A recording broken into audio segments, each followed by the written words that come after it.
ਬਹੁਤ ਸਾਰਾ ਪਿਆਰ ਸਾਰਿਆਂ ਨੂੰ। ਉਮੀਦ ਕਰਦਾ ਚੜ੍ਹਦੀ ਕਲਾ 'ਚ ਹੋਵੋਗੇ। ਜਿਹਨੂੰ ਵੀ ਮਿਲਦੇ ਆ, ਕਿਸੇ ਨੂੰ ਕੋਈ ਖੰਘ ਆ, ਜ਼ੁਕਾਮ ਆ, ਨਜ਼ਲਾ, ਕਿਸੇ ਦੇ ਪਾਣੀ ਬਹਿੰਦਾ ਨੱਕ ਰਾਹੀਂ, ਉਹਦੇ ਲਈ ਇੱਕ ਛੋਟਾ ਜਿਹਾ ਫਾਰਮੂਲਾ ਵਾ, ਘਰੇ ਵਰਤ ਲਿਓ ਸਾਰੇ ਜਾਣੇ।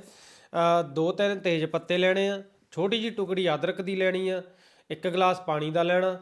ਤੇ ਜਦੋਂ ਅੱਧਾ ਰਹਿ ਗਿਆ ਉਬਲਣ ਤੋਂ ਬਾਅਦ ਅੱਧਾ ਚਮਚਾ ਸ਼ਹਿਦ ਦਾ ਪਾ ਕੇ 2 ਟਾਈਮ ਪੀ ਲਿਓ, ਸਵੇਰੇ ਸ਼ਾਮ। ਘੰਟਾ ਬਾਅਦ ਪੀਣ ਤੋਂ ਕੁਛ ਨਹੀਂ ਖਾਣਾ, ਤੁਹਾਨੂੰ 1-2 ਦਿਨਾਂ ਦੇ ਵਿੱਚ ਹੀ ਰਿਲੀਫ ਮਿਲ ਜੂਗੀ। ਅਤੇ ਠੰਡੀਆਂ ਚੀਜ਼ਾਂ ਜਿਵੇਂ ਥੋੜ੍ਹਾ ਪਰਹੇਜ਼ ਕਰੋ। ਬਹੁਤ ਬਹੁਤ ਧੰਨਵਾਦ।